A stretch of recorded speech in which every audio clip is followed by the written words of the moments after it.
அனுசரணை வழங்குவோர். இப்போது 280 ரூபாவுக்கு சிக்னல் 160 கிராம். இலங்கையில் லாபகரமான விலையில் ஒரு பேக்.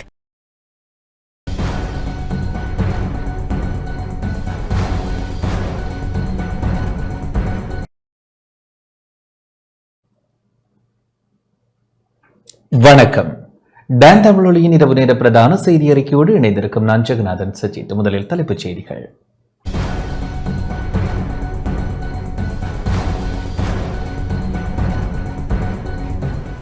ஐக்கிய ராச்சியத்தில் 4 இலங்கையர்களுக்கு தடை விதிக்கப்பட்டமை தொடர்பாக ஆராய விசேட குழு அமைக்க திட்டம். வடமத்திய மாகாண முன்னாள் முதலமைச்சர் SM ரஞ்சித் உட்பட 2 16 ஆண்டுகள் கடூழிய சிறை தண்டனை. அரசாங்கம் நடுத்தர தொழில் முயற்சியாளர்களை ஏமாற்றியுள்ளதாக எதிர்க்கட்சித் தலைவர் குற்றச்சாட்டு. தமிழர் விடுதலை கூட்டணியின் தலைவர் அருண் தம்பிமுத்து நிதி மோசடி விசாரணை பிரிவால் கைது. தபால் மூல வாக்கெடுப்பிற்கான வாக்குச்சீட்டுகளை அச்சிடும் பணிகள் 5ஆம் திகதிக்குள் நிறைவு பெறும் என பிரதீப் புஷ்பகுமார தகவல். எதிர்காலத்தில் அரிசியை இறக்குமதி செய்ய பரிந்துரை.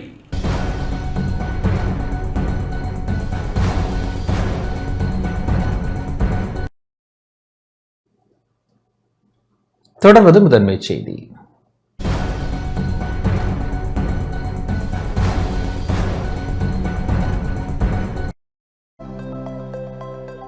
அனுசரணை வழங்குவோர்.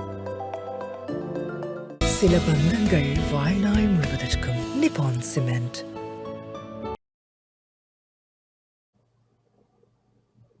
ஐக்கிய ராச்சியத்தால் 4 இலங்கையர்களுக்கு தடை விதிக்கப்பட்டமை தொடர்பாக ஆராய விசேட குழு அமைக்கப்பட உள்ளது. ஐக்கிய ராச்சியத்தால் 4 இலங்கையர்களுக்கு தடை விதிக்கப்பட்டமை தொடர்பாக ஆராய விசேட குழு ஒன்றை அமைக்க அமைச்சரவை அனுமதி வழங்கியுள்ளதாக அமைச்சரவை பேச்சாளர் அமைச்சர் நலிந்த ஜாதச தெரிவித்துள்ளார். அரசாங்க தகவல் திணைக்களத்தில் இன்று இடம்பெற்ற அமைச்சரவை முடிவுகளை அறிவிக்கும் ஊடகவியலாளர் சந்திப்பின் போதே அவர் இதனை தெரிவித்துள்ளார். ශ්‍රී ලංකාවේ හිටපු හමුදා ප්‍රධානීන් 3 දෙනෙකු සහ නියෝජ්‍ය අමාත්‍යවරයෙකුට එරෙහිව එක්සත් රාජධානිය විසින් සම්බාධක පැනවීමට ගනු ලැබ ඇති තීරණය පිළිබඳව අමාත්‍ය මණ්ඩලයේ අවධානය යොමු වුණා. அண்மையில் 4 இலங்கையர்களுக்கு எதிராக ஐக்கிய ராச்சியத்தால் தடை விதிக்கப்பட்டு மேற்கொள்ளப்பட்ட தீர்மானம் தொடர்பாக அமைச்சரவை கவனம் செலுத்தியுள்ளது. அது தொடர்பாக விடயங்களை ஆராய்ந்து மேற்கொள்ளப்பட வேண்டிய தொடர் நடவடிக்கைகள் பற்றி அமைச்சரவைக்கு விதந்துரைகள் அடங்கிய அறிக்கையொன்றை சமர்ப்பிப்பதற்காக நடவடிக்கை எடுக்கப்பட்டுள்ளது. அதற்கமைய வெளிவிவகாரங்கள், வெளிநாட்டு வேலைவாய்ப்பு மற்றும் சுற்றுலாத்துறை அமைச்சர் விஜித ஹேரத், நீதி மற்றும் தேசிய ஒருமைப்பாட்டு அமைச்சர் சட்டத்தரணி ஹர்ஷன நாணயக்கார, பாதுகாப்பு பிரதி அமைச்சர் அருண ஜெயசேகர உள்ளிட்ட அமைச்சர்கள் குழு ஒன்றை நியமிப்பதற்கு நடவடிக்கை எடுக்கப்பட்டுள்ளது. குறித்த குழுவின் பணிகளுக்கு தேவை என கருதுகின்ற குறித்த விடயம் தொடர்பான நிபுணத்துவம் மிக்க வேறெந்த அதிகாரியோ நிபுணர்களின் சேவையை பெற்றுக்கொள்வதற்காக குழுவுக்கு அதிகாரம் அளிப்பதற்கும் அமைச்சரவை தீர்மானித்துள்ளது. ශ්‍රී ලංකාවේ හිටපු හමුදා ප්‍රධානීන් 3 දෙනෙකු සහ නියෝජ්‍ය අමාත්‍යවරයෙකුට එරෙහිව එක්සත් රාජධානිය විසින් සම්බාධක පැනවීමට ගනු ලැබ ඇති තීරණය පිළිබඳව අමාත්‍ය මණ්ඩලයේ අවධානය යොමු වුණා. யாழ்ப்பாணத்தில் குடிவரவு குடியகழ்வு திணைக்கள அலுவலகத்தை நிறுவுவதற்கு அமைச்சரவை அனுமதி வழங்கியுள்ளது. යාපනයේ කිල්නොච්චිය, වවුනියාව, මන්නාරම සහ මුලතිව් කියන උතුරු පළාතට අයත් දිස්ත්‍රික්ක 5 සඳහාම දැනට වන්නේ දිස්ත්‍රික්කය තුල පමණක් ආගමන හා විගමන දෙපාර්තමේන්තුවේ ප්‍රාදේශීය කාර්යාලයක් ස්ථාපිත කරලා තියෙනවා. இலங்கையில் அதிகளவான மாவட்டங்களை கொண்டுள்ள வடமாகாணத்தில் தற்பொழுது வவுனியா மாவட்டத்தில் குடிவரவு குடியகழ்வு திணைக்களத்தின் பிராந்திய அலுவலகம் ஸ்தாபிக்கப்பட்டுள்ளது. யாழ்ப்பாணம், கிளிநொச்சி மற்றும் முல்லைத்தீவு மாவட்டங்களில் வாழ்கின்ற மக்கள் குடிவரவு மற்றும் குடியகழ்வு விடயம்சார் தேவைகளை பெற்றுக்கொள்வதற்கு வவுனியா பிராந்திய அலுவலகத்திற்கு பயணம் செய்வதற்கு அதிக நேரத்தை செலவிட வேண்டியுள்ளது. வடமாகாண மக்கள் அதிகளவில் கடவுச்சீட்டு விண்ணப்பங்களை சமர்ப்பித்துள்ளமையால் அவர்களுக்கான துரித சேவைகளை வழங்குவதற்காக குடிவரவு மற்றும் குடியகழ்வு திணைக்களத்தின் பிராந்திய அலுவலகம் யாழ்ப்பாண மாவட்டத்தில் ஆரம்பிப்பது பொருத்தமானது என 2025 முதலாம் மாதம் 31ஆம் திகதி அன்று ஜனாதிபதி தலைமையில் இடம்பெற்ற யாழ்ப்பாண மாவட்ட ஒருங்கிணைப்பு குழு கூட்டத்தில் முன்மொழியப்பட்டுள்ளது. அதற்கமைய குடிவரவு மற்றும் குடியகழ்வு திணைக்களத்தின் முன்மொழியப்பட்டுள்ள யாழ்ப்பாண பிராந்திய அலுவலகத்தை யாழ்ப்பாண மாவட்ட செயலக வளாகத்தில் இம்மாதத்திலேயே நிறுவுவதற்கு பொதுமக்கள் பாதுகாப்பு மற்றும் நாடாளுமன்ற விவகாரங்கள் அமைச்சர் சமர்ப்பித்த யோசனைக்கு அமைச்சரவை அங்கீகாரம் வழங்கியுள்ளது. යාපනයේ කිල්නොච්චිය, වවුනියාව, මන්නාරම සහ මුලතිව් කියන උතුරු පළාතට අයත් දිස්ත්‍රික්ක 5 සඳහාම දැනට වන්නේ දිස්ත්‍රික්කය තුල පමණක් ආගමන හා විගමන දෙපාර්තමේන්තුවේ ප්‍රාදේශීය කාර්යාලයක් ස්ථාපිත කරලා තියෙනවා. இந்தியாவுடன் சுகாதாரம், வலுசக்தி, டிஜிட்டல் பொருளாதாரம் மற்றும் பாதுகாப்புத்துறை சார் புரிந்துணர்வு ஒப்பந்தங்கள் கைச்சாத்திடப்பட உள்ளதாக அமைச்சரவை பேச்சாளர் அமைச்சர் நலிந்த ஜெயதிச தெரிவித்துள்ளார். එයින් පසු අපි ඉන්දිය අගමැතිවරයාත් ඒවගේම ශ්‍රී ලංකා ජනාධිපතිවරයාත් ඒ සම්බන්ධයෙන් මාධ්‍යවලට ද්විපාර්ශ්වික සාකච්ඡා සම්බන්ධයෙන් මාධ්‍යවලට කතා කරනවා. இந்திய பிரதமர் நரேந்திர மோடி எதிர்வரும் 4ஆம் திகதி இலங்கைக்கு வருகை தருகிறார். அதனைத் தொடர்ந்து எதிர்வரும் 5ஆம் திகதி சுதந்திர சதுக்கத்தில் இடம்பெறவுள்ள வரவேற்பு நிகழ்வில் பங்கேற்பார். அதேவேளை ஜனாதிபதியுடன் இருதரப்பு கலந்துரையாடல் இடம்பெறவுள்ளது.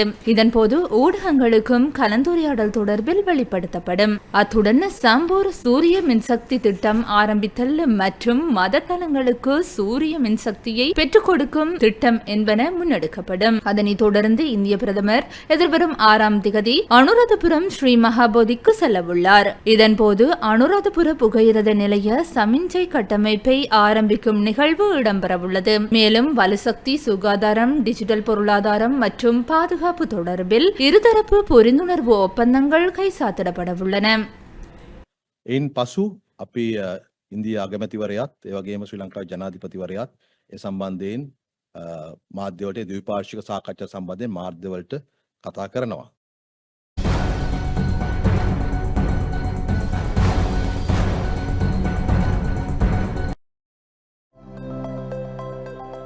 அனுசரணை வழங்கியோர் சில பந்தங்கள் வாழ்நாள் முழுவதற்கும் நிப்பான் சிமெண்ட். வடமத்திய மாகாண முன்னாள் முதலமைச்சர் SM ரஞ்சித் உட்பட இருவருக்கு கடூழிய சிறை தண்டனை விதிக்கப்பட்டுள்ளது. வடமத்திய மாகாண முன்னாள் முதலமைச்சர் SM ரஞ்சித் மற்றும் அவரது பிரத்யேக செயலாளர் சாந்தி சந்திரசேனவிற்கு தலா 16 ஆண்டுகள் கடூழிய சிறை தண்டனை விதிக்கப்பட்டுள்ளது. கொழும்பு உயர்நீதிமன்றம் கடூழிய சிறை தண்டனை விதித்து தீர்ப்பு அளித்துள்ளது. லஞ்ச ஊழல் ஒழிப்பு ஆணைக்குழுவால் தாக்கல் செய்யப்பட்ட ஊழல் குற்றச்சாட்டுகளில் அவர்கள் குற்றவாளிகள் என நிரூபிக்கப்பட்டதை அடுத்து நீதிமன்றம் இந்த தீர்ப்பை வழங்கியுள்ளது. அத்துடன் பிரதிவாதிகளுக்கு தலா 2 லட்சம் ரூபாய் அபராதமும் விதிக்கப்பட்டுள்ளது.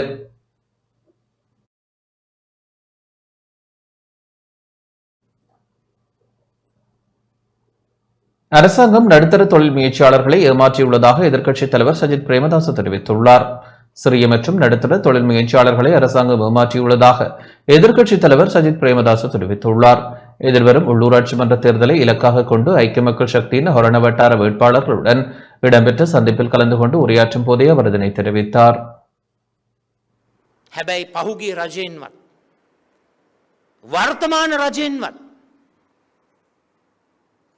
මේ කර්මාන්තකරුවන්ට තිරසර විසඳුමක් ලැබිලා නැහැ. நமது நாட்டின் பொருளாதார வளர்ச்சிக்கு நுண், சிறிய மற்றும் நடுத்தர தொழில் முயற்சியாளர்கள் பெரும் பங்களிப்பை வழங்குகிறார்கள். மொத்த உள்நாட்டு உற்பத்தியில் 50க்கும் அதிகமான பங்களிப்பை இவர்கள் வழங்குகிறார்கள். அதேபோல் லட்சக்கணக்கான வேலைவாய்ப்புகளையும் வழங்குகிறார்கள். உயிர்த்த ஞாயிறு தாக்குதல், கொரோனா மற்றும் வங்குரோத்து நிலைமை காரணமாக இவர்களது பொருளாதாரம் பாதிக்கப்பட்டது. சனத்தொகை மற்றும் புள்ளி விபர திணைக்களத்தின் கூற்றுப்படி கடந்த காலத்தில் 2,63,200 தொழில் முயற்சிகள் நிரந்தரமாக மூடப்பட்டுள்ளதாக சுட்டிக்காட்டுகின்றது. அவற்றில் 59,100 தற்காலிகமாகவும் 2,04,100 நிரந்தரமாகவும் மூடப்பட்டுள்ளது. 11,700 பெண் தொழில் முனைவோரின் தொழில்கள் தற்காலிகமாக மூடப்பட்டுள்ளன. கடந்த காலங்களில் பராட்டே சட்டத்தின் காரணமாக சொத்துக்கள் மற்றும் இடங்கள் இஷ்டத்திற்கு ஏலம் விடப்பட்டு வந்தன. பாராளுமன்றத்தில் இது தொடர்பாக குரல் எழுப்பி பராட்டே சட்டத்தை தற்காலிகமாக இடைநிறுத்தினேன். கடந்த அரசாங்கத்திடமிருந்தும் இந்த அரசாங்கத்திடமிருந்தும் இந்த தொழிலதிபர்களுக்கு நிலையான தீர்வுகள் கிடைக்கவில்லை. இந்த அரசாங்கம் மார்ச் 31ஆம் தேதி வரை பராட்டே சட்டத்தை தற்காலிகமாக இடைநிறுத்திய போதிலும் அது இன்று முதல் மீண்டும் அமுல்படுத்தப்படவுள்ளது. பராட்டே சட்டத்தை அமுல்படுத்துவது தற்காலிகமாக இடைநிறுத்தப்பட்ட போதிலும் இந்த வர்த்தகர்களுக்கு மாற்று தீர்வுகள், வட்டி நிவாரணம் மற்றும் கடன் குறைப்பு என்பவற்றை வழங்கி நிரந்தர தீர்வை பெற்றுத்தருமாறு கேட்டுக்கொண்டனர். கடந்த அரசாங்கமும் இந்த அரசாங்கமும் தற்காலிக தீர்வுகளை மட்டுமே வழங்கியதே தவிர நிலையான நிரந்தர தீர்வுகளை வழங்கவில்லை. இதன் காரணமாக அரசாங்கத்திற்கு உதவிய வர்த்தகர்கள் கூட பாரபட்சத்திற்கு ஆளாகியுள்ளனர். மக்கள் விடுதலை முன்னணி அரசாங்கம் நுண், சிறிய மற்றும் நடுத்தர தொழில்துறையினரை ஏமாற்றி அவர்களை விரக்தியில் ஆழ்த்தியுள்ளது. முப்பெரும் பேரிடர்களால் இந்த வணிகங்கள் சீர்குலைந்து இதுபோன்ற பிரச்சினைகளை எதிர்கொண்டுள்ளனர். இந்த வர்த்தகர்கள் தொடர்பில் இந்த புதிய அரசாங்கமும் கவனத்திற்கொள்ளாதிருந்து வருகின்றது. இந்த வர்த்தகர்கள் தொடர்பில் இந்த புதிய அரசாங்கமும் கவனத்திற்கொள்ளாது இருந்து வருகிறது. මේ මානව අයිතිය සුරක්ෂා කරන්නට අපි කැප වෙන්නට ඕන. தென்னக்கோனை பதவியிலிருந்து நீக்குவதற்கான பிரேரணை ஏப்ரல் 8ஆம் தேதி நாடாளுமன்றத்தில் சமர்ப்பிக்கப்பட உள்ளது. விளக்கமறியலில் வைக்கப்பட்டுள்ள முன்னாள் போலீஸ் மாதிபர் தேசபந்து தென்னக்கோனை பதவியிலிருந்து நீக்குவதற்கான பிரேரணை எதிர்வரும் 8ஆம் தேதி நாடாளுமன்றத்தில் சமர்ப்பிக்கப்படும் என சபாநாயகர் கலாநிதி ஜெகத் விக்ரமரத்ன தெரிவித்துள்ளார். இன்று நாடாளுமன்றத்தில் இடம்பெற்ற நாடாளுமன்ற தகவல்கள் பற்றிய குழு கூட்டத்தில் சபாநாயகர் இந்த அறிவிப்பை வெளியிட்டார்.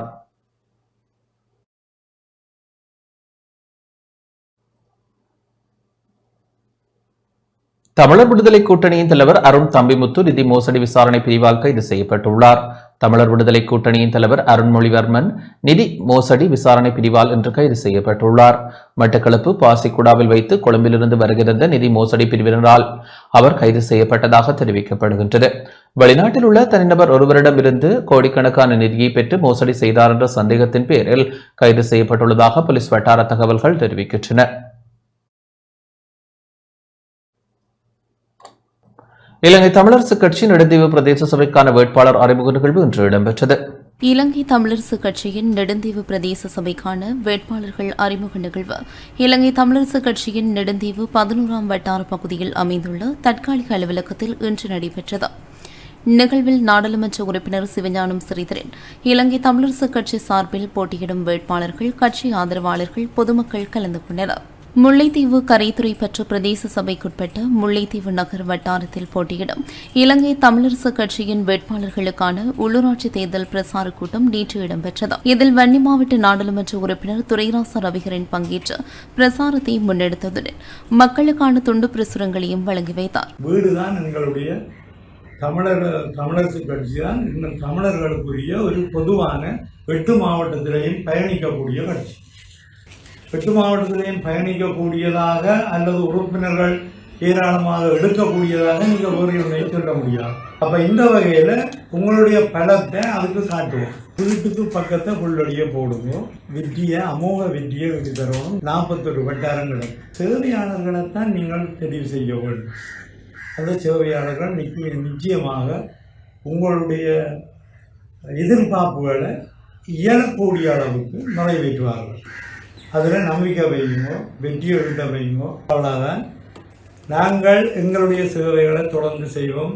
மட்டக்களப்பு பட்டிருப்பு தேர்தல் தொகுதியில் உள்ள உள்ளூராட்சி மன்றங்களில் போட்டியிடும் வேட்பாளர்களின் அறிமுக நிகழ்வு நேற்று நடைபெற்றது. மண்முனை தென்னிருவில் பற்று பிரதேச சபைக்காக போட்டியிடும் வேட்பாளர்களை அறிமுகம் செய்யும் நிகழ்வு களுவாஞ்சிக்குடியிலும் போரதீவு பற்று பிரதேச சபைக்காக போட்டியிடும் வேட்பாளர்களின் அறிமுக நிகழ்வு திருப்பழுகாமம் வெள்ளிமலை கலாசார மண்டபத்திலும் மண்முனை தென்மேற்கு பிரதேச சபைக்கான தேர்தலில் போட்டியிடும் வேட்பாளர்களை அறிமுகம் செய்யும் நிகழ்வு கொக்கட்டிச்சோலையிலும் நடைபெற்றது. வேட்பாளர் அறிமுக நிகழ்வுகளில் தேசிய மக்கள் சக்தியின் மட்டக்களப்பு மாவட்ட நாடாளுமன்ற உறுப்பினர் கந்தசாமி பிரபு உட்பட கட்சி ஆதரவாளர்கள் கலந்து கொண்டனர். கடந்த காலங்களில் பாதைகளை மாத்திரம் அபிவிருத்தி என்ற போர்வையில் அமைத்துக் கொடுத்தவர்கள் அதன் மூலமாக கொமிஸ்களை பெற்றுக் கொண்டுதான் இருந்திருந்தார். இன்றைக்கு அந்த ஒரு நிலைமையிலே கொமிஸ்களை அல்லது லஞ்சங்களை பெற்றுக் கொண்டவர்கள் இன்று சிறைவாசம் அனுமதித்துக் கொள்ளக்கூடிய நிலைமைக்கு இன்று சட்டம் சரியான முறையில் செயற்படுகிறது. தேசிய மக்கள் சக்தியின் சார்பில் அம்பாரி ஆலியடி வெம்பில் உள்ளூராட்சி மன்ற தேர்தலில் போட்டியிடும் வேட்பாளர்கள் மற்றும் கட்சியின் இணைப்பாளர்களை தெளிவூட்டும் கூட்டம் ஒன்று அக்கரைப்பற்றில் நேற்றிரவு நடைபெற்றது. கூட்டத்தில் கிராமிய அபிவிருத்தி, சமூக பாதுகாப்பு, சமூக வலுவூட்டல் பிரதி அமைச்சருமான வசந்த பியதிச கலந்து கொண்டு வேட்பாளர்களை தெளிவூட்டினார். பெருந்தோட்ட தொழிலாளர்களின் சம்பள விடயத்தில் முன்னாள் ஜனாதிபதி ரணில் விக்ரமசிங்கவும் தற்போதைய ஜனாதிபதி அனுரகுமார் திசநாயக்கவும் பொய்கூறி வருகின்றனர் என தொழிலாளர் தேசிய சங்கத்தின் தலைவரும் தமிழ் முற்போக்கு கூட்டணியின் பிரதி தலைவரும் நுவரெலியா மாவட்ட நாடாளுமன்ற உறுப்பினருமான பழனி திகாம்பரம் தெரிவித்துள்ளார். இன்று நுவரெலியா அக்கரப்பத்தன பிரதேசத்தில் கட்சியின் தோட்ட தலைவர்கள் மற்றும் தலைவிமார்களை சந்தித்து கலந்துரையாடிய பின்னர் ஊடகங்களுக்கு கருத்து வெளியிடுகையில் இவ்வாறு குறிப்பிட்டார். தோட்ட தொழிலாளர்களை சந்தித்து அவர்களுடைய குறைகளை கேட்டு அவரோட பிரச்சனைகளை கேட்டு அறிஞ்சு அதுக்கான தீர்வுகளை ஒவ்வொரு இடத்துக்கும் போயிட்டு நாங்கள் கொடுப்போம். நம்ம அந்த வகையில் இப்போ தேர்தல் காலம் இது உள்ளூராட்சி சபை தேர்தல் காலம். இது சம்பந்தமாக நான் காய்ச்சிருக்கோம். நாங்கள் தோட்ட தலைவர்கிட்ட எதிர்காலத்தில் உள்ளூராட்சி சபைகளை பிடிப்பதற்கான வேலை திட்டங்கள் நாம் செஞ்சுக்கிட்டு இருக்கோம். நாம கட்டாயமாக இந்த உள்ளூராட்சி சபையில் நாங்கள் வெற்றி பெறுவோம். இந்த அரசாங்கம் பொய் வார்த்தைகளை சொல்லி ஆசை வார்த்தைகளை சொல்லி மக்களை ஏமாற்றி வாக்களை பறிச்சாங்க. ஆனால் இந்த அரசாங்கத்துக்கு வந்த பிறகு விசேடமாக மலையக தமிழருக்கு பெருசா ஒன்றும் செய்யல. ஜனாதிபதி அவர்கள் வரவு செலவு திட்டத்தில் 7,500 மில்லியன் ஒதுக்கி இருக்கேன்னு சொல்லியிருக்காரு. அதுல 4,500 மில்லியன் இந்தியா நன்கொடையா கொடுத்திருக்காங்க. ஆக இந்தியாவுக்கு தான் நாங்க நன்றி சொல்லணும், இலங்கை அரசாங்கம் நன்றி சொல்ல தேவை இல்லை. இலங்கை அரசாங்கம் 2,500 மில்லியனோ எவ்வளவு ஒதுக்கி இருக்கு. மன்னார் மறைமாவட்ட முன்னாள் ஆயர் ராயப்பு யோசப் ஆண்டகையின் நினைவேந்தல் நிகழ்வு இன்று இடம்பெற்றது. மன்னார் மறைமாவட்ட முன்னாள் ஆயர் ராயப்பு யோசப் ஆண்டகையின் 4ஆம் ஆண்டு நினைவேந்தல் நிகழ்வு இன்று காலை மன்னார் நகரில் இடம்பெற்றது. மன்னார் மாவட்ட பொது அமைப்புகளின் ஒன்றியத்தின் ஏற்பாட்டில் நகரில் உள்ள உருவச்சிலைக்கு மலரஞ்சலி செலுத்தப்பட்டது. ஒன்றிய தலைவர் VS சிவகரன் தலைமையில் இடம்பெற்ற நிகழ்வில் அருட்தந்தை SJ பாலன் அடிகளார், அருட் சகோதரிகள், பொது அமைப்புகளின் பிரதிநிதிகள் இணைந்து மலர் தூவி அஞ்சலி செலுத்தினர். தமிழ் மக்களின் விடிவுக்காக தொடர்ச்சியாக குரல் கொடுத்து வந்த ராயப்பு யோசப்பு ஆண்டகை சுகையினம் காரணமாக கடந்த 2021ஆம் ஆண்டு ஏப்ரல் மாதம் 1ஆம் தேதி இயற்கை எய்தியமை குறிப்பிடத்தக்கது.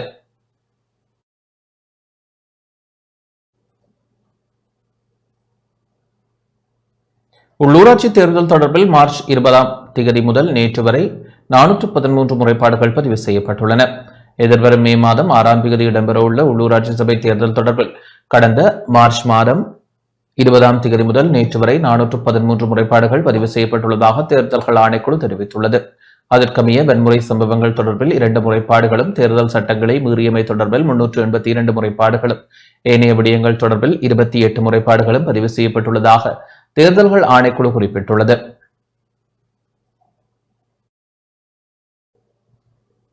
தபால் மூல வாக்கெடுப்பிற்கான வாக்குச்சீட்டுகளை அச்சிடும் பணிகள் 5ஆம் தேதிக்குள் நிறைவு பெறும் என அரச அச்சகமா அதிபர் பிரதீப் புஷ்பகுமார் தெரிவித்துள்ளார். உள்ளூராட்சி மன்ற தேர்தலுக்கான தபால் மூல வாக்கெடுப்புக்கான வாக்குச்சீட்டுகளை எதிர்வரும் 5ஆம் தேதிக்கு முன்னராக அச்சிட்டு வழங்க நடவடிக்கை எடுக்கப்பட்டுள்ளதாக அரச அச்சகமா அதிபர் பிரதீப் புஷ்பகுமார் தெரிவித்துள்ளார். கொழும்பில் இன்று இடம்பெற்ற ஊடகவியலாளர் சந்திப்பின் போதே அவர் இதனை தெரிவித்தார். අප්‍රේල් මාසේ 5 වෙනිදා වෙනකොට සියලුම තැපෑ ඡන්ද පත්‍රිකා මුද්‍රණය කරලා මැතිවරණ කොමිසම සභාව වෙත බාර දීමට සැලසුම් කරලා තියෙනවා. 18 மில்லியன் வாக்குச்சீட்டுகளை அச்சிடுவதற்கான கோரிக்கை முன்வைக்கப்பட்டுள்ளது. தேர்தல் ஆணைக்குழு வழங்கியுள்ள இந்த ஓர்டரில் 30 லட்சம் வாக்குச்சீட்டுகளை அச்சிடும் பணிகள் நிறைவடைந்துள்ளன. அவற்றில் 109 உள்ளூராட்சி மன்றங்களுக்கான தபால் மூல வாக்குச்சீட்டுகளை அச்சிடும் பணிகள் நிறைவடைந்துள்ளன. அதேபோன்று 4 மாவட்டங்களுக்கான வாக்குச்சீட்டுகளை அச்சிடும் பணிகள் முழுமையாக நிறைவடைந்துள்ளன. அந்த வகையில் எதிர்வரும் 5ஆம் தேதிக்கு முன்னராக தபால் மூல வாக்கெடுப்புக்கு தேவையான அனைத்து வாக்குச்சீட்டுகளையும் அச்சிட்டு வழங்க நடவடிக்கை எடுக்கப்பட்டுள்ளது. අප්‍රේල් මාසේ 5 වෙනිදා වෙනකොට සියලුම තැපෑ ඡන්ද පත්‍රිකා මුද්‍රණය කරලා මැතිවරණ කොමිසම සභාව වෙත බාර දීමට සැලසුම් කරලා තියෙනවා.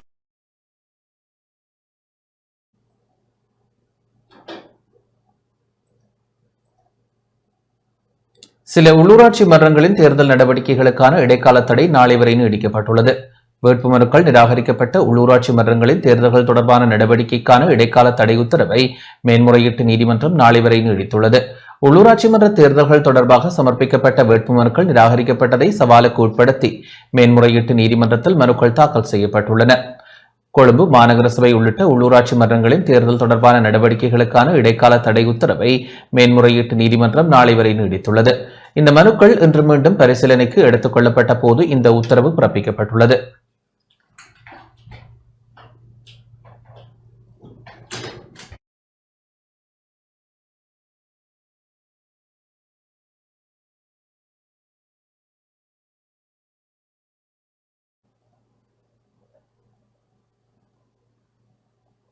தட்டுப்பாடின்றி அரிசியை இறக்குமதி செய்வது குறித்து கவனம் செலுத்தப்பட்டுள்ளது.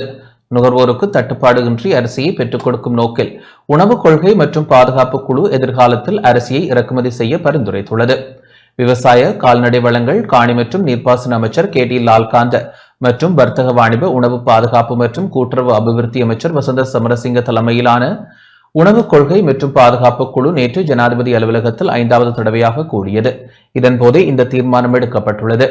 அறுவடை இடம்பெற்று வருகின்ற போதிலும் சந்தையில் அரிசியின் விலை அதிகரித்து வருவதை காணக்கூடியதாக இருப்பதோடு சந்தையில் குறிப்பிட்ட சில வகை அரிசிகளுக்கு தட்டுப்பாடு ஏற்பட்டுள்ளதாகவும் தெரிவிக்கப்படுகின்றது.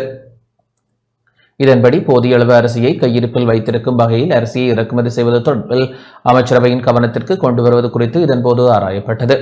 மேலும் இந்த ஆண்டில் அதிக மழை பெய்தமையால் 2 முறை விளைச்சல்களுக்கு சேதம் ஏற்பட்டு எதிர்பார்த்த அறுவடையில் கணிசமான அளவு குறைந்துள்ளதுடன் இங்கு குறிப்பிடப்பட்டது. கால்நடை உணவிற்கு முறையற்ற விதத்தில் அரிசியை பயன்படுத்துவதே அரிசி தட்டுப்பாட்டிற்கு மற்றொரு முக்கிய காரணம் எனவும் கால்நடை உற்பத்தி தொழிலில் கால்நடை உணவு தேவைக்காக உடைத்த அரிசியை இறக்குமதி செய்வது மற்றும் மாற்று உணவுகளை பயன்படுத்துவது குறித்தும் குழு கவனம் செலுத்தியது. அதன்படி உரிய நடைமுறைகளை பின்பற்றி தேவையான அளவு உடைந்த அரிசியை இறக்குமதி செய்ய விவசாய அமைச்சின் பணிப்பாளர் தலைமையிலான குழுவை அமைப்பதற்கும் உணவு பாதுகாப்பு குழு அனுமதி வழங்கியது. பிரதமரின் செயலாளர் பிரதீப் சபுதந்திரி, ஜனாதிபதியின் சிரேஷ்ட மேலதிக செயலாளர் கபில ஜனக பண்டார் மற்றும் அமைச்சின் செயலாளர்கள் உள்ளிட்ட உணவு கொள்கை மற்றும் பாதுகாப்பு குழு உறுப்பினர்கள் இந்நிகழ்வில் கலந்து கொண்டனர்.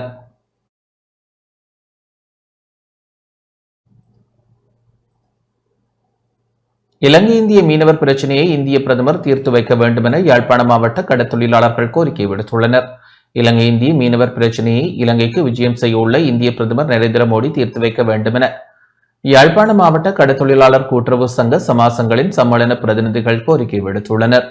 இந்த விடயம் தொடர்பில் இன்று இந்திய பிரதமருக்கான தமது கோரிக்கைகள் அடங்கிய மகஜர் ஒன்றை யாழ்ப்பாணத்தில் உள்ள இந்திய தூதரகத்தில் கையளித்தனர். அதன் பின்னர் யாழ்ப்பாண மாவட்ட கடற்தொழிலாளர் கூட்டுறவு சங்க சமாசங்களின் சம்மேளனத்தின் தலைவர் அந்தோனிப்பிள்ளை மரியசீலன் கருத்து வெளியிட்டார். பாரத பிரதமர் நரேந்திர மோடி அவர்கள் இலங்கை மண்ணுக்கு விஜயம் செய்கிறபடியால் எமது மீனவ மக்களின் பிரச்சனை சார்பாக அவரை நாங்கள் சந்திக்க முடியாத சூழ்நிலையிலும் அவருக்கு ஒரு கடிதத்தை நாங்கள் எமது யாழ் மாவட்டத்தில் உள்ள இந்திய கம்யூனிஸ்டருக்கு பாரப்படுத்தி இருக்கிறோம். அதிலே நாங்கள் பெருசாக அவரிடம் கேட்டிருக்கிறது, எமது கடற்பகுதிக்குள் இந்திய அத்துமீறிய இழுவை மடிப்படகுகள் எக்காரணம் கொண்டும் உள்ளே வரக்கூடாது, எமது இலங்கை கடற்படையால் கைது செய்கிற படகுகளையும் விடுதலை செய்யக்கூடாது என்றும், இந்திய மீனவர்களால் எமது வாழ்வாதாரம் பாதிக்கப்பட்டுள்ளதாகவும் அதற்கு இந்தியா தக்க நடவடிக்கை நரேந்திர மோடி ஐயா எடுத்து பாதிக்கப்பட்ட மக்களுக்கு கோடிக்கணக்கான ரூபாயை இழந்திருக்கிற மக்களுக்கு எமது சம்மேளனம் ஊடாக உடனடியாக செய்ய வேண்டிய வேலை, ஏதாவது நிவாரணங்களை உதவி வழங்குறது மட்டுமில்ல, எமது கடல் பகுதிக்கு மீண்டும் இந்திய இழுவமடி படகுகள் வந்தால் மீண்டும் அவர்களை கைது செய்கிறதுக்கு கூக்குரலிடுவோம்.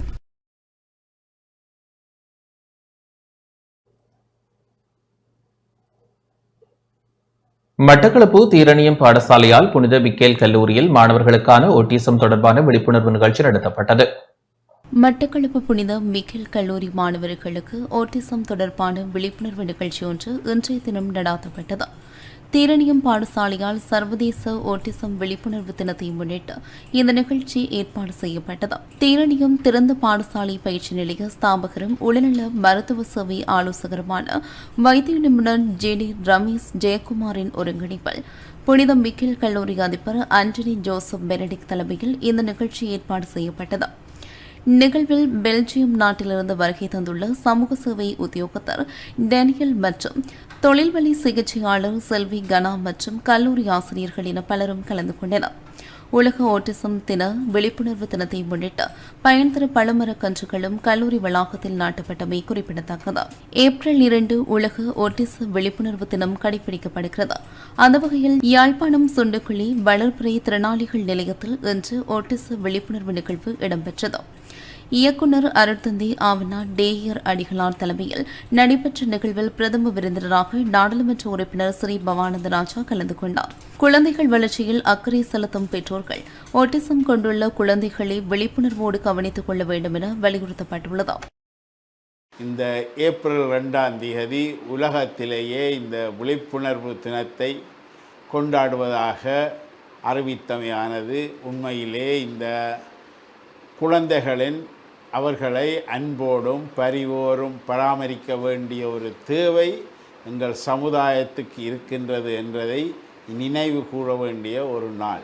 உண்மையிலே இந்த ஓட்டிசம் ஒரு நோய் அல்ல, இது உண்மையிலே நரம்பு விருத்தியடையும், அதாவது நியூரோ டெவலப்மெண்ட் பீரியடில் வருகின்ற ஒரு தாக்கத்தினாலேதான் வந்திருக்கும், அல்லது பிறப்புரிமை அல்லது சில சூழல் காரணிகளால் தான் இருக்கக்கூடிய இருந்தாலும் இன்னும் அதன் உண்மையான காரணத்தை கண்டறிய முடியாதாக இருக்கின்றது. ஃபாதர் அவர்களை நான் கேட்டுக்கொள்கின்றேன், உங்களுடைய ஒரு ப்ரப்போசல் அல்ல ஒரு விண்ணப்பத்தை தந்தால் நான் அது தொடர்பாகவும் ஜனாதிபதியுடன் கதைத்து இந்த நிறுவனத்துக்கும் ஏதாவது நீதி உதவி செய்யலாமா என்று நான் வினவி உங்களுக்கு உதவி செய்ய காத்திருக்கின்றேன். எழுத வாசிக்க தெரியாமலே நிறைய விஷயங்களை சாதித்த இந்த இலங்கையிலேயே நான் நிறைய அனுபவங்களை பார்த்திருக்கின்றேன். அப்படியான பிள்ளைகள் நிறைய இருக்கின்றார்கள். அப்படியான சக்ஸஸ் ஸ்டோரி நிறைய இருக்குது பெற்றோர்களே.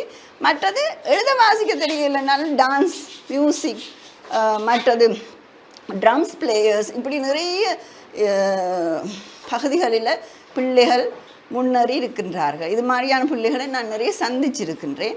இவர்களுக்கு வலுவின்மை இருக்கிறது. அந்த வலுவின்மையை நாங்கள் கூட்ட வேண்டும். எப்படி கூட்டலாம்? அவர்களோட நேரத்தை மெனக்கெடுத்துறது, அவர்களுடைய பேச்சு பயிற்சி, அவர்களுடைய ஒக்குபேஷனல் தெரப்பி, அதாவது தொழில் சார்ந்த அன்றாட கடமைகளை செய்யக்கூடிய தெரப்பி, மற்றது யோகா தெரப்பி, மற்றது மசாஜ் தெரப்பி, இவை எல்லாத்தையும் நாங்கள் செய்து கொண்டு வரோம். எனவே இவர்களை படிப்படியாக நீங்கள் மாற்றுவீர்கள் என்பது என்னுடைய கனவாக இருக்கின்றது. இதய நோயாளர்களின் எண்ணிக்கை உயர்வடைந்து வருவதாக இருதய நோய் நிபுணர் வைத்தியர் கோட்டாபய ரணசிங்க தெரிவித்துள்ளார். நாட்டில் நாளாந்தம் பதிவாகும் இதய நோயாளர்களின் எண்ணிக்கை உயர்வடைந்து வருவதாக இருதய நோய் நிபுணர் வைத்தியர் கோட்டாபய ரணசிங்க தெரிவித்துள்ளார். தினசரி 175 முதல் 200 பேர் வரை இருதய நோயாளர்களாக அடையாளம் காணப்படுவதாக அவர் குறிப்பிட்டார்.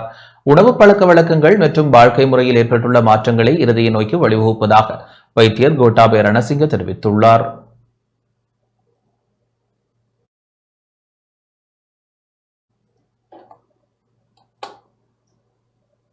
தென்னை மற்றும் பனை தொழிலில் ஈடுபடும் விவசாயிகளுக்கு விபத்து ஆயுள் காப்புறுதி திட்டம் அறிமுகப்படுத்தப்பட உள்ளது. தென்னை மற்றும் பனை தொழிலில் ஈடுபட்டுள்ள விவசாயிகளுக்காக வருடாந்தம் புதுப்பிக்கத்தக்க வகையில் விபத்து ஆயுள் காப்பீட்டு திட்டத்தை செயற்படுத்த கமநல மற்றும் கமநல காப்புறுதி சபை திட்டமிட்டுள்ளது. அரசாங்க கொள்கைகளை செயற்படுத்தும் வகையில் நாட்டில் கித்துள், தென்னை மற்றும் பனை தொழிலில் ஈடுபட்டுள்ள தொழிலாளர்களின் கோரிக்கைகளை அடிப்படையாக கொண்டே இந்த நடவடிக்கை எடுக்கப்பட்டுள்ளது. கித்துள், தென்னை மற்றும் பனை தொழிலில் ஈடுபட்டுள்ள தொழிலாளர்கள் தமது உயிரை பணியம் வைத்து கித்துள், தென்னை மற்றும் பனை மரங்களில் ஏறி தமது தொழிலை மேற்கொள்வதில் பல்வேறு விபத்துக்களுக்கு உள்ளாவதை கருத்தில் கொண்டு இவ்வாறான சந்தர்ப்பங்களில் அவர்களின் ஆதரவாக கமநல மற்றும் கமநல காப்புறுதி சபை இந்த திட்டத்தை செயற்படுத்த தீர்மானித்துள்ளது.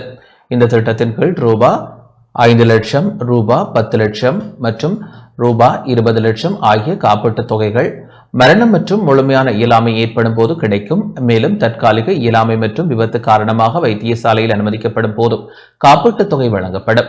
இந்த காப்பீட்டுத் தொகையை 2000, 4000 மற்றும் 8000 போன்ற மிக குறைந்த வருடாந்த தவணை முறையில் செலுத்தி மேற்கூறிய காப்பீட்டு உரிமைகளுக்கு பங்களிப்பு செய்ய கமநல மற்றும் கமநல காப்புறுதி சபை திட்டமிட்டுள்ளது.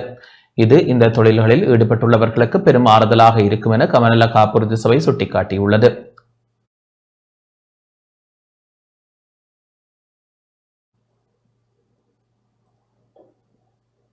யாழ்ப்பாணம் கொடுக்குழாய் இயக்கச்சி அபாய வெளியேற்ற பாதையை புனரமைக்க தீர்மானம் மேற்கொள்ளப்பட்டுள்ளது. யாழ்ப்பாணம் வடமராட்சி கிழக்கு கொடுக்குழாய் இயக்கச்சி அபாய வெளியேற்ற பாதையை புனரமைக்க இன்று தீர்மானம் மேற்கொள்ளப்பட்டுள்ளது. வடமராட்சி கிழக்கு பிரதேச செயலாளர் குமாரசாமி பிரபாகரமூர்த்தி மற்றும் பிரதேச செயலக உத்தியோகத்தர்கள், வனஜீவராசிகள் திணைக்கள அதிகாரிகள், கொடுக்குழாய் கிராம அபிவிருத்தி சங்கத்தினர், ஒழுத்துறை கிராம அபிவிருத்தி சங்கத்தினர், பொதுமக்கள் என பலர் இணைந்து இன்று கலந்துரையாடலில் ஈடுபட்டனர். இதன்போது கொடுக்குழாய் இயக்கச்சி அபாய வெளியேற்ற பாதையை புனரமைக்க தீர்மானம் மேற்கொள்ளப்பட்டுள்ளதுடன் கலந்துரையாடலை தொடர்ந்து வீதி புனரமைப்பிற்கான அளவு திட்டங்களும் எடுக்கப்பட்டன.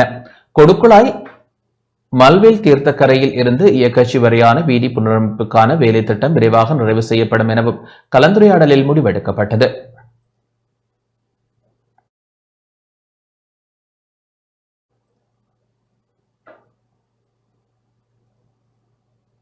மட்டக்களப்பு கிரான்குளத்தில் இடம்பெற்ற விபத்தில் ஒருவர் உயிரிழந்துள்ளார்.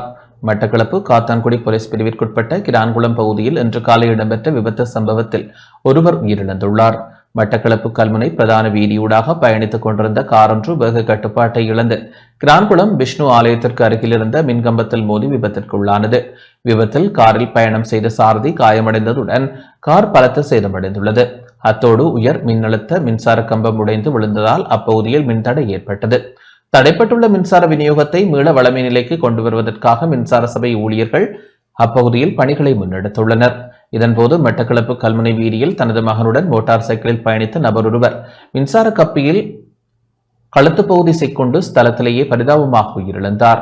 மகன் படுகாயமடைந்த நிலையில் களவாஞ்சிக்குடி ஆதார வைத்தியசாலையில் அனுமதிக்கப்பட்டுள்ளார்.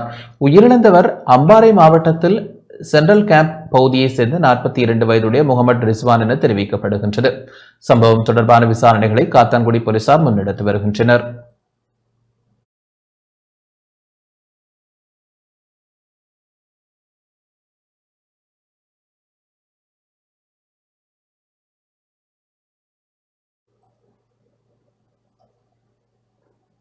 மியன்மார் மக்களுக்கு நிவாரணங்களை வழங்குவதற்கு அமைச்சரவை அனுமதி வழங்கியுள்ளது. மியன்மாரில் இடம்பெற்ற நிலநடுக்கத்தினால் பாதிக்கப்பட்ட மக்களுக்கு நிவாரணங்களை வழங்குவதற்கு அமைச்சரவை அனுமதி வழங்கியுள்ளதாக அமைச்சரவை பேச்சாளர் அமைச்சர் நலிந்த ஜெயதிச தெரிவித்துள்ளார். அரசாங்க தகவல் திணைக்களத்தில் இன்று இடம்பெற்ற அமைச்சரவை முடிவுகளை அறிவிக்கும் ஊடகவியலாளர் சந்திப்பின் போதே அவர் இதனை தெரிவித்துள்ளார். විපතටපත් ජනතාව වෙත සහන සැලසීම සඳහා ඒ කැබිනට් මණ්ඩලයේදී සාකච්ඡා කළා. 2025 මාර්තු 28 දින සිදු ප්‍රබල භූමිකම්පනයේ හේතුවෙන් මියන්මාරයේ ජනතාව දැඩි අපහසුතාවයට පත් ඇති අතර මේ වන විට 2700 දෙනෙකු පමණ මියගොස් ඇති බවට ජාත්‍යන්තර මාධ්‍ය වාර්තා කළා තියෙනවා. அண்மையில் மியன்மாரில் ஏற்பட்ட நிலநடுக்கத்தின் காரணமாக மியன்மார் மக்கள் பெரும் பாதிப்புக்கு உள்ளாகியுள்ளதுடன் 2700 பேர் வரை உயிரிழந்துள்ளதாக அறிய முடிகின்றது. அத்துடன் அதிகளவானோர் காணாமல் போயுள்ளதாகவும் மேலும் பலர் விபத்துகளில் சிக்கொண்டு மருத்துவமனைகளில் சிகிச்சை பெற்று வருவதாகவும் தகவல் வெளியாகியுள்ளது. பௌத்த நாடுகள் எனும் வகையில் இரண்டு நாடுகளுக்கும் இடையில் பேணி வரும் நீண்டகால தொடர்புகளை கருத்தில் கொண்டு மியன்மார் மக்களுக்கு நிவாரணங்களை வழங்குவதற்கு அமைச்சரவை தீர்மானித்துள்ளது. அதற்கமைய $1 மில்லியன் அமெரிக்க டாலர் நிதியுதவி வழங்க நடவடிக்கை எடுக்கப்பட்டுள்ளது. அதேபோன்று நாட்டில் பௌத்த பிக்குமார்களால் சேகரிக்கப்படும் பொருட்கள் ரீதியான உதவிகளை விரைவாக மியன்மார் மக்களுக்கு கொண்டு சேர்ப்பதற்கான அரசு தலையீடுகளின் பிரகாரம் தேவையான நடவடிக்கைகளை மேற்கொள்ள தீர்மானிக்கப்பட்டுள்ளது. அத்துடன் மருத்துவர்கள் மற்றும் ஏனைய சுகாதார சேவை ஊழியர்கள் அடங்கிய குழுவொன்றை எந்தவொரு சந்தர்ப்பத்திலும் மியன்மாருக்கு அனுப்புவதற்கும் நடவடிக்கை எடுக்கப்பட்டுள்ளது. විපතටපත් ජනතාව වෙත සහන සැලසීම සඳහා ඒ කැබිනට් මණ්ඩලයේදී සාකච්ඡා කළා. கலாச்சார திணைக்களத்திற்கு பணிப்பாளரை நியமிக்க அமைச்சரவை அனுமதி வழங்கியுள்ளது. ඒ සඳහා ආරක්ෂක අමාත්‍යාංශයේ ජ්‍යෙෂ්ඨ සහකාර ලේකම්වරියක වශයෙන් දැනට සේවය කරන ශ්‍රී ලංකා පරිපාලන සේවයේ கலாச்சார விவகாரங்கள் திணைக்களத்தின் பணிப்பாளர் பதவி தற்போது வெற்றிடமாக உள்ளது. அதற்காக பாதுகாப்பு அமைச்சின் சிரேஷ்ட உதவி செயலாளராக கடமையாற்றும் இலங்கை நிர்வாக சேவையின் தரம் 1 அதிகாரியான KS தில்ஹானியை நியமிப்பது பொருத்தமானதென கண்டறியப்பட்டுள்ளது.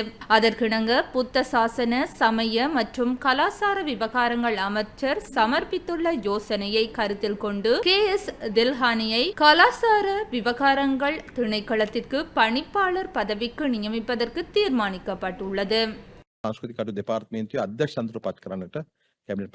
பிரதமர் அலுவலகத்திற்கு மேலதிக செயலாளர் பதவிக்கு MPM அஸ்ரப்பை நியமிப்பதற்கு அமைச்சரவை அனுமதி வழங்கியுள்ளதாக அமைச்சரவை பேச்சாளர் அமைச்சர் நலிந்த ஜெயதிச தெரிவித்துள்ளார்.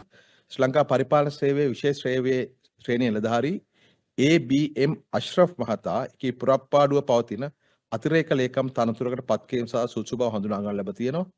பிரதமர் அலுவலகத்திற்கு இலங்கை நிர்வாக சபையின் 5ஆம் விசேட தர மேலதிக செயலாளர் பதவிகள் அங்கீகரிக்கப்பட்டுள்ளதுடன் அவற்றில் 3 பதவி வெற்றிடங்கள் நிலவுகின்றன. தற்போது ஐக்கிய நாடுகள் சபையின் அபிவிருத்தி வேலை திட்டத்தின் இலங்கைக்கான பசுமை காலநிலை நிதியத்தின் முகாமைத்துவ நிபுணராக பணிபுரிகின்ற இலங்கை நிர்வாக சபையின் விசேட தர அதிகாரி MPM அஸ்ரஃபை குறித்த பதவி வெற்றிடமாக உள்ள மேலதிக செயலாளர் பதவிக்கு நியமிப்பது பொருத்தமானதென கண்டறியப்பட்டுள்ளது. அதற்கு பிரதமரால் சமர்ப்பிக்கப்பட்ட யோசனையை கருத்தில் கொண்டு உடனடியாக அமலுக்கும் வரும் வகையில் பிரதம அலுவலகத்தின் மேலதிக செயலாளராக நியமிப்பதற்கு அமைச்சரவை அனுமதி வழங்கியுள்ளது. වහාම ක්‍රියාත්මක වන පරිදි අග්‍රාමාත්‍ය කාර්යාලය අතිරේක ලේකම් වරයෙක් වශයෙන් පත් කරන්න කැබිනට් මණ්ඩලයේ අනුමැතිය. மட்டக்களப்பு பூனோச்சி முனை சாரா ஓடையில் மிதக்கும் படகு சேவை ஆரம்பிக்கப்பட்டுள்ளது. மட்டக்களப்பு பூனோச்சி முனை சாரா ஓடையில் சுற்றுலா பயணிகளை கவரும் வகையில் மிதக்கும் படகு சேவை ஆரம்பிக்கப்பட்டுள்ளது. தென்கிழக்கு பல்கலைக்கழகத்தினால் மேற்கொள்ளப்பட்ட ஆய்வின் பிரகாரம் சாரா ஓடை பகுதி சுற்றுலா பயணிகளுக்கு ஏற்ற இடம் என அடையாளப்படுத்தப்பட்டது. இதன் பிரகாரம் சுற்றுலா மேம்பாட்டு திட்டத்தின் ஒரு அங்கமாக மிதக்கும் படகு சேவை ஆரம்பிக்கப்பட்டுள்ளது.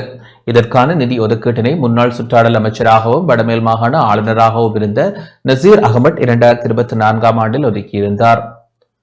மிதக்கும் படகு சேவையின் ஆரம்ப நிகழ்வில் இலங்கை தென்கிழக்கு பல்கலைக்கழகத்தின் வர்த்தக முகாமைத்துவ பீடத்தின் பீடாதிபதி கலாநிதி முஸ்தபா, மட்டக்களப்பு மாவட்ட கரையோரம் பேணல் திணைக்களத்தின் மாவட்ட பொறியியலாளர் துளசிதாசன், பூனோச்சி முனை முஹிதீன் ஜும்மா பள்ளிவாசல் நிர்வாகிகள் என பலரும் கலந்து கொண்டனர். நாம் இப்போது இருந்து கொண்டிருப்பது பூனோச்சி முனை கடற்கரையோரத்தில் உள்ள சாரா ஓடை பிரதேசமாகும். பூனோச்சி முனை பிரதேசத்தை கிழக்கு பல்கலைக்கழகத்தின் தென்கிழக்கு பல்கலைக்கழகத்தால் மேற்கொள்ளப்பட்ட ஈஸ்ட் கேட் சுற்றுலா அபிவிருத்தி செயற்திட்டத்தின் கீழ் அவர்களின் ஆய்வின் அடிப்படையில் இந்த பிரதேசம் ஒரு உயிர் பல்வகைத்தன்மை கொண்ட சுற்றுலா தல விருத்திக்குரிய இயற்கை வளங்களை கொண்ட பிரதேசமாக அடையாளப்படுத்தப்பட்டிருந்தது.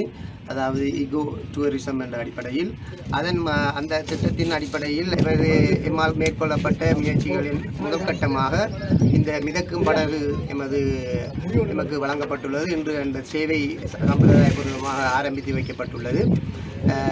இந்த சேவையானது தொடர்ந்தேர்ச்சியாக இந்த பிரதேசத்தில் நடைபெறும். இதன் மூலம் எமது பிரதேச உள்ளூர் வெளியூர் சுற்றுலா பயணிகள் இந்த இயற்கை அழகினை ரசித்து அவர்களது பொழுதினை நல்ல முறையில் கழிக்க முடியும் என்று நினைக்கின்றேன். அதே போன்று எதிர்காலத்தில் இந்த சுற்றுலாத்துறையினை விருத்தி செய்வதற்கு இப்பிரதேசத்துக்கு தேவையான ஏனைய செயற்திட்டங்களையும் நாம் கொண்டு வருவதற்கான முயற்சிகளை மேற்கொண்டுள்ளோம். பிரதேசத்தினை ஒரு சுற்றுலா மையமாக, இயற்கை சுற்றுலா அபிவிருத்தி மையமாக மாற்ற முடியும் என நாம் நம்புகின்றோம். மூலம் இந்த பிரதேசத்தில் இருக்கின்ற மக்களும் ஏனையோரும் பொருளாதார ரீதியாகவும் தொழில் வாய்ப்பினை பெற முடியும். அதே போன்று இந்த இயற்கை எழிலினை எல்லா மக்களும் ரசிக்கக்கூடிய சந்தர்ப்பமும் கிடைக்கும் என நம்புகின்றோம்.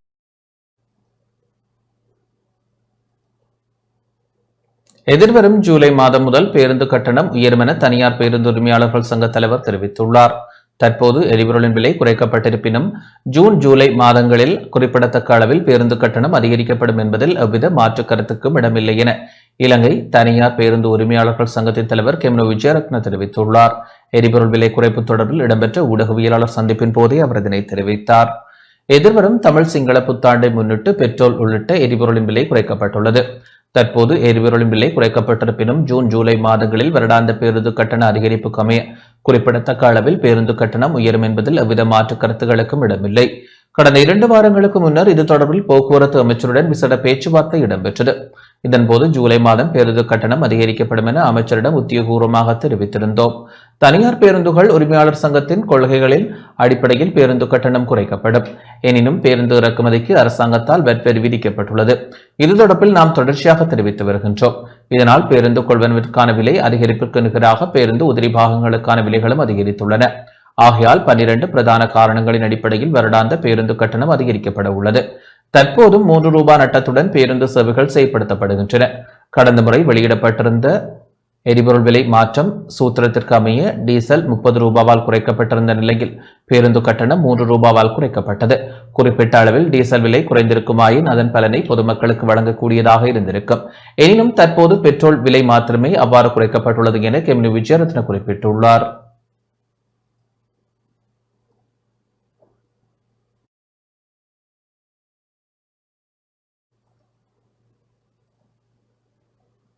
ஐக்கிய தேசிய கட்சியின் உபதலைவராக அகிலவிராஜ் காரியவசம் நியமிக்கப்பட்டுள்ளார். ஐக்கிய தேசிய கட்சியின் உபதலைவராக முன்னாள் நாடாளுமன்ற உறுப்பினர் அகிலவிராஜ் காரியவசம் நியமிக்கப்பட்டுள்ளார். ஐக்கிய தேசிய கட்சியின் தலைமையகமான ஸ்ரீகோத்தாவில் நேற்று இடம்பெற்ற கட்சியின் செயற்குழு கூட்டத்தில் இந்த நியமனம் வழங்கப்பட்டுள்ளது. இந்த நிலையில் உள்ளூராட்சி மன்ற தேர்தலுக்காக சமர்ப்பிக்கப்பட்ட வேட்புமனுக்கள் தொடர்பில் கட்சியின் செயற்குழுவின் ஒப்புதல் பெறப்பட்டுள்ளது.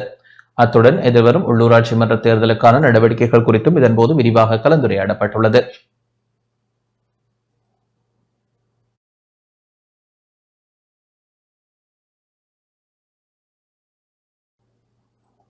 இத்துடன் இந்த செய்தி அறிக்கை நிறைவடைகின்றது. வணக்கம்.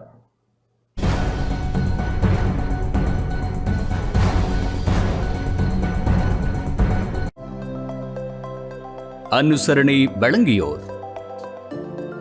இப்போது 280 ரூபாவுக்கு சிக்னல் 160 கிராம். இலங்கையில் லாபகரமான விலையில் ஒரு பேக்.